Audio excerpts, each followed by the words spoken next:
তোমার কাছে কি প্রমাণ আছে বলছিলে? বাবা যতক্ষণ না ফিরে আসছে সেটা কি আমাকে বলা যায়? না না দাদা, এভাবে বলছেন কেন? বলা তো যায়। আমি ভাবছিলাম যে মিস্টার চৌধুরী আসলে ওনার সাথে এই কথাগুলো বলে একবার যাচাই করে নেব কথাটা সত্যি কিনা।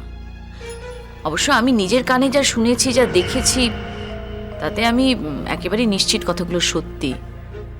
তাহলে তোমার আপত্তি না থাকলে আমায় বলতে পারো। মানে বুঝতেই পারছো আমরা যে দমবন্ধ অবস্থার মধ্যে আছি, একটু আলো বাতাস দেখলে স্বস্তি পাই আর কি। ঠিকই বলেছেন দাদা। আজকে আমি একটা জায়গায় যাচ্ছিলাম, হঠাৎ আমার গাড়ির সামনে প্রায় হুমড়ি খেয়ে পড়েন একজন ভদ্রলোক। আমাকে বাঁচান, ওরা আমাকে মেরে ফেলবে। উঠে আসুন।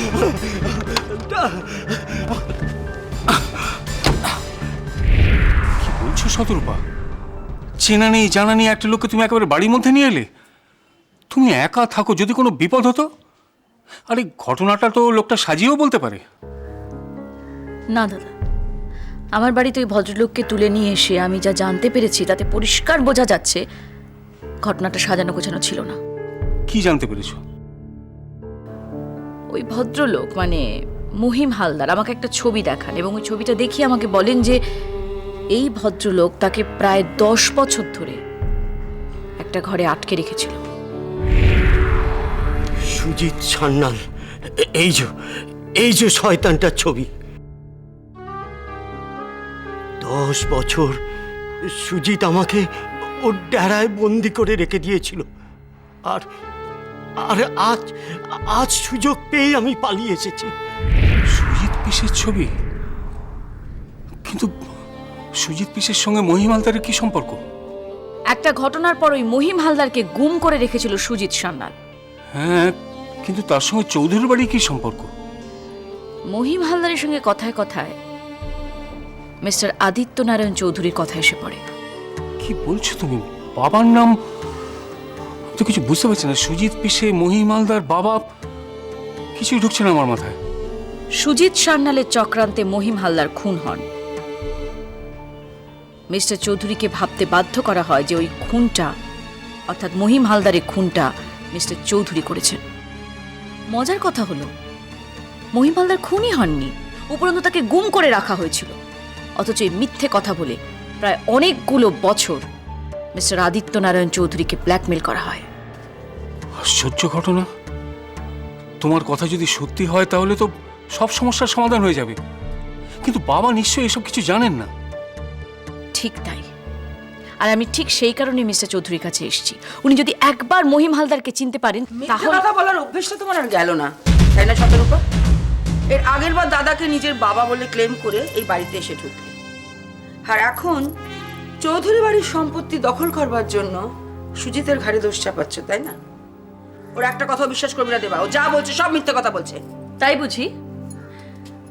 আমার কাছে কিন্তু অকাট্য প্রমাণ আছে।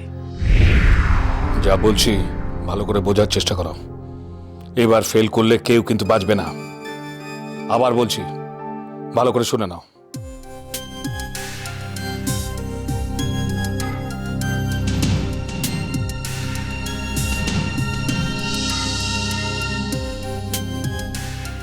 মহিম বাবু বলে কেউ থাকলে তো তাকে হাজির করবে। সত্যি সত্যি যদি কেউ থাকতো তাহলে তুমি তাকে সঙ্গে না নিয়ে বাড়িতে এলে কেন শতরূপা? আসলে তোমার এই বাড়ির সম্পত্তি চাই, সেই কথাটা মুখে না বলে তুমি আষাঢ়ে গল্প ফাঁদছো। কেন বাজে কথা বলছো রীতি পিসি? শতরূপা কেন আষাঢ়ে গপ্প ফাঁতে যাবে? তুই ওর ফাঁদে পা দিস না দেবা। একটা ব্যাপার দেখবি, শতরূপা কিন্তু সবসময় এই বাড়িতে এসছে যখনই কোনো গন্ডগোল হয়েছে, আর আমাদের দুর্বলতার সুযোগটা নিয়েছে। এখন মহিম হালদারের গল্প ফেলে আমাদের সবাইকে ঠকাতে চাইছে। কখনো না। আমি শতরূপাকে বিশ্বাস করি। তুমি যাই বলো না কেন পিসি, আমার মনে হচ্ছে তোমাদের দিন আবার শেষ, তোমাদের খেলা শেষ। ভালোই তো, এতই যখন বিশ্বাস ওর ওপর, তাহলে ওকে বল না মহিমবাবুকে এই বাড়িতে নিয়ে আসতে। আমি ওর সব অভিযোগ মেনে নেব যদি মহিমবাবু এসে সব কথা এখানে বলেন। দেবাদা কেন? আপনি আমার সঙ্গে ফ্ল্যাটে চলুন, আমার ফ্ল্যাট তো খুব কাছেই। আমার ধারণা সেখানে গেলে আপনি আপনার সব প্রশ্নের উত্তর পেয়ে যাবেন। আমার অত সময় নেই, আর তাছাড়া আমি দেবাকে বিশ্বাস করি। তুই যা দেবা, নিজের চোখে গিয়ে একবার সব কিছু দেখে আয়। ঠিক আছে, আমি যাচ্ছি দেখে আসতে। শতরূপা, তোমার আপত্তি নেই তো? বিন্দুমাত্র নয় দাদা, আপনি আসুন আমার সঙ্গে, আসুন। দাঁড়া দেবা, খালি হাতে কিন্তু ফেরা যাবে না শতরূপা। আমার অকাট্য প্রমাণ চাই, আর তা না হলে তুমি সুজিতের বিরুদ্ধে যে অভিযোগটা তুলেছ না, সেটার জন্য তোমার বিরুদ্ধে আমি উপযুক্ত ব্যবস্থা নেব। দাঁড়ান দাঁড়ান, অত ব্যস্ত হওয়ার কিছু নেই। আমরা তো কিছুক্ষণের মধ্যেই ফ্ল্যাট থেকে ফিরে আসবো, আর মিস্টার চৌধুরীও নিশ্চয়ই ততক্ষণে ফিরে আসবেন। তারপর তো দেখা যাবে কে কার বিরুদ্ধে ব্যবস্থা নেয়। আসুন দাদা।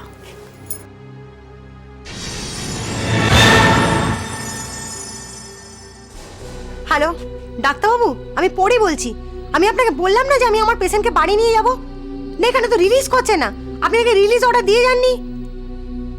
না না, আমি তো বললাম আমি আমার নিজের বন্ডে নিয়ে যাব। আপনি কেন বুঝতে পারছেন? এখানে আমার পেশেন্টের লাইফ রিস্ক আছে। দুবার মার্ডার করার চেষ্টা করা হয়েছে।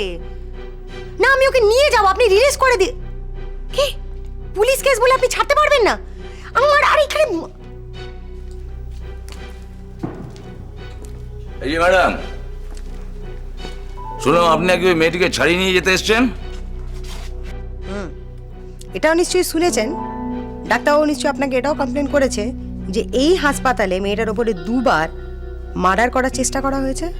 আরে কি বলছেন কি আপনি? এই নার্সিংহোমে খুন করাবি? রেপুটেড নার্সিংহোম, না না, এ অসম্ভব। বড়বাবু, আপনি কিন্তু খুব ভালো করেই জানেন এটা একটু অসম্ভব নয়। এই কেসের পেছনে যারা আছে তারা কিন্তু মেয়েটাকে মার্ডার করার চেষ্টা করবে। দেখুন, আমি বলছি এটা এটা এটা অসম্ভব। এটা আপনার মন গড়া কথা। আমি মন গড়া কথা বলছি না বড়বাবু। আপনি কিছু টাকার জন্য মন্ত্রীর ছেলেকে আড়াল করার চেষ্টা করছেন। এই দুটো কেসকে চাপা দেওয়ার চেষ্টা করছেন। সামান্য কিছু টাকার জন্য নিজের বিবেককে বিসর্জন দিচ্ছেন। চুপ করুন, আপনি আমাকে জ্ঞান দিচ্ছেন নাকি? হ্যাঁ, জ্ঞান? এই যে ওই মেয়েটাকে যে খুন করার চেষ্টা হচ্ছে, তার কোনো প্রমাণ আছে? আছে প্রমাণ? দুজনেই তো ছুটে পালিয়েছে। নার্স যখন ওকে মারার চেষ্টা করছিল আমি চিৎকার করেছি, আমি, এবং আমার চিৎকারে ডাক্তারবাবু ভেতরে এসেছিলেন। হ্যাঁ, তো কি হয়েছে? ডাক্তারবাবু ছুটে এসে কি দেখলো খুন করার চেষ্টা হচ্ছে? না, তাহলে শুনুন, আমি আপনাকে বলছি, আপনি আসলে এই ব্যাপারটা নিয়ে এত বেশি চিন্তা করছেন বলে আপনার একটা হ্যালোসিনেট হচ্ছে। বড়বাবু, হ্যাঁ, সত্যিই বলছি। আপনি যান, বাড়ি যান, বাড়ি গিয়ে মাথা ঠান্ডা করুন। ওই মেয়েটির দায়িত্ব আমি নিচ্ছি। না, আমি আর ওকে এখানে রাখবো না। আমি ওকে নিয়ে যাব সঙ্গে করে। এটা অসম্ভব। পুলিশের তদন্ত শেষ না হওয়া পর্যন্ত আপনি মেয়েটাকে কিছুতেই বাড়ি নিয়ে যেতে পারবেন না।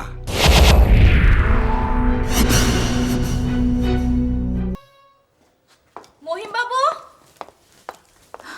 মহিম বাবু, আশ্চর্য, কোথায় গেলেন মহিম বাবু? গেলেন কোথায়?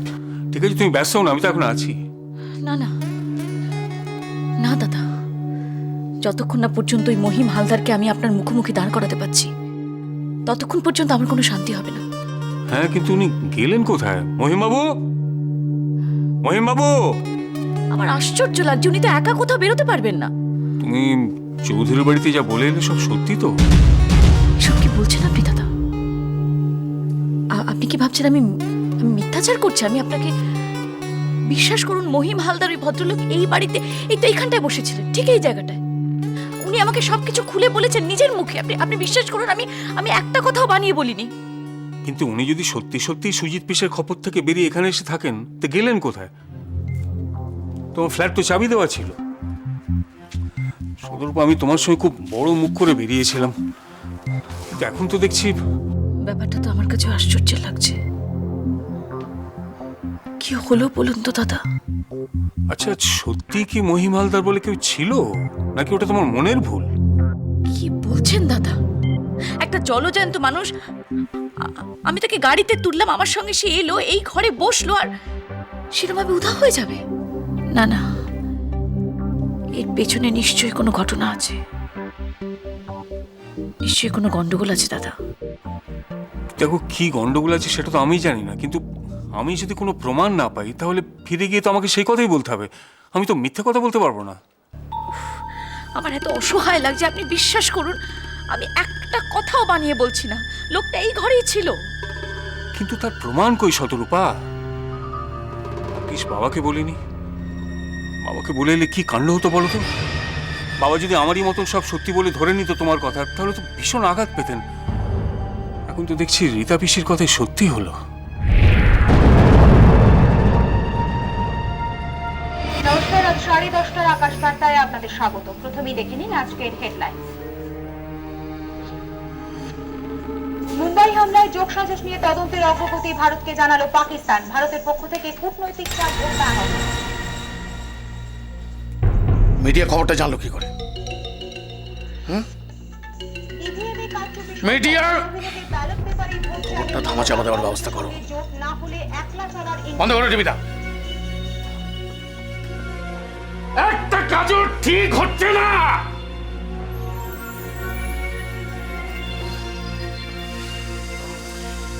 মেয়েটাকে যদি শেষ করে দিতে পারতাম তাহলে খানিকটা নিশ্চিন্ত হওয়া যেত। নাচটাও সালা কাজটা ফেল করলো।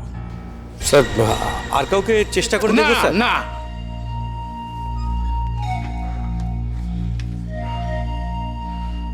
অন্যভাবে ডিল করতে হবে। মিডিয়া সব জেনে গেছে কোথায় কোনখানে ক্যামেরা নিয়ে ওত পেতে বসে আছে। এই মাধব কোথায়? এটা এমন একটা কাণ্ড করে বসলো না, আমার এতদিনের পরিশ্রম জলে চলে গেল। ও কি আর অত বুঝে করেছে স্যার? খেলার ছলে করে ফেলেছে। খেলার গুতোয় আমার গদি উল্টে যাওয়ার উপক্রম হয়ে গেছে। আসবো স্যার।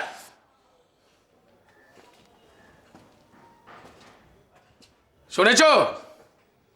নার্স মেয়েটাকে মারতে পারিনি, ও বেঁচে আছে। হ্যাঁ শুনেছি, মানে কি বলি বলুন, আপনি একটা পাতি নার্সকে দিয়ে এইসব এই কথাগুলো আপনি আগে আমায় বলবেন তো। এখন বলছি ব্যবস্থা করো, ব্যাপারটা যেন জানাজানি না হয়। টিভিতে ব্রেকিং নিউজ যাচ্ছে, ঘটনাটা যেন এখানেই ধামাচাপা পড়ে যায়। ইয়েস স্যার, ওই ভিকিকে স্যার ওই বন্ধু বান্ধবের থেকে একটু আলাদা করে দিয়েছি, মানে একসাথে থাকলে তো লোকে সন্দেহ করতে পারে, সেই কারণেই। মুশকিলটা হচ্ছে ওই বিনোদকে নিয়ে, ওকে যে কি করি। সেটা আমাকে বলে দিতে হবে। ন্যাকামি করছো শালা, আমার বিপদে আমাকেই প্যাঁচ মারছো। রয়্যাল বেঙ্গলের পাশে ট্রান্সফার করে দেবো সুন্দরবনে। বুঝে গেছি স্যার, বুঝে গেছি। না ঠিক আছে। শুনুন স্যার, চাইছেন এলাকায় এই ঘটনা নিয়ে যেন কোনো ঝামেলা না হয়। সব শক্ত হাতে মোকাবিলা করুন, বুঝলেন? হ্যাঁ, আসলে মানে আইন বাঁচিয়ে সব তো করতে হবে। শালা মাধব, আইন কাকে দেখাচ্ছ? আমার এলাকায় বাঘে গরুতে এক ঘাটে জল খায়, তুমি আমাকে আইন শেখাচ্ছ? হ্যাঁ, কি মুশকিল, আপনাকে কেন আমি আইন শেখাবো? মানে অ্যাকচুয়ালি আমি বলছিলাম, আমি যা বলবো সেটাই হবে, তুমি কিছু বলবে না। এলাকায় ভালো করে নজর রাখো, এই ব্যাপারটা নিয়ে কোনো শালা যেন জল ঘোলা করতে না পারে। আর যদি একটু এদিক ওদিক হয়, রয়্যাল বেঙ্গল পোস্টিং হবার আগে ছবি হয়ে যাবে। ঠিক? হ্যালো, কে বলছেন? খবর সারাদিন? হ্যাঁ, আমি খবর সারাদিন থেকে বলছি। মন্ত্রী দুর্যোধন দলাপাত্রের এলাকায় যে গণধর্ষণের ঘটনা ঘটেছে, তাতে মন্ত্রীর প্রতিক্রিয়া জানতে চাই। হ্যাঁ স্যার, আপনার রিয়াকশন জানতে চাইছে, কি বলবো? বলো, আমি নেই। না, বলো যে আমি ল অ্যান্ড অর্ডারের মিটিংয়ে ব্যস্ত আছি, কারোর সাথে কোনো কথা বলতে পারবো না। শুনুন স্যার, একটা মিটিংয়ে ব্যস্ত আছেন। না না, এখন কথা বলা যাবে না। এখন দেখুন, মিটিং কখন শেষ হবে সে তো বলা খুব শক্ত। আপনি পরে চেষ্টা করুন না। হ্যাঁ হ্যাঁ হ্যাঁ, ঠিক আছে ঠিক আছে।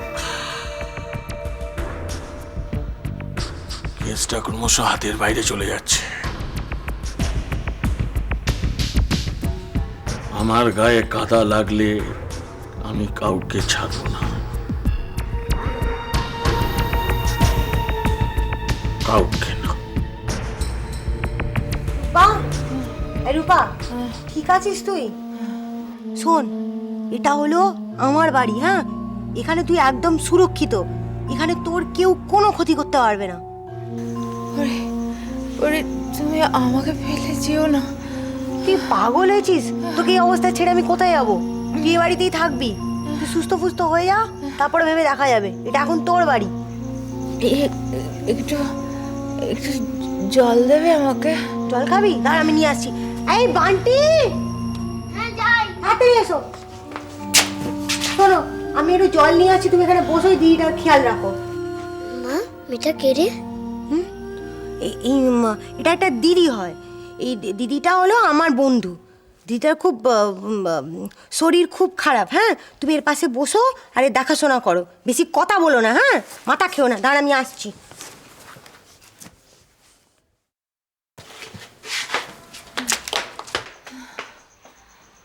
একটু জল খাবো।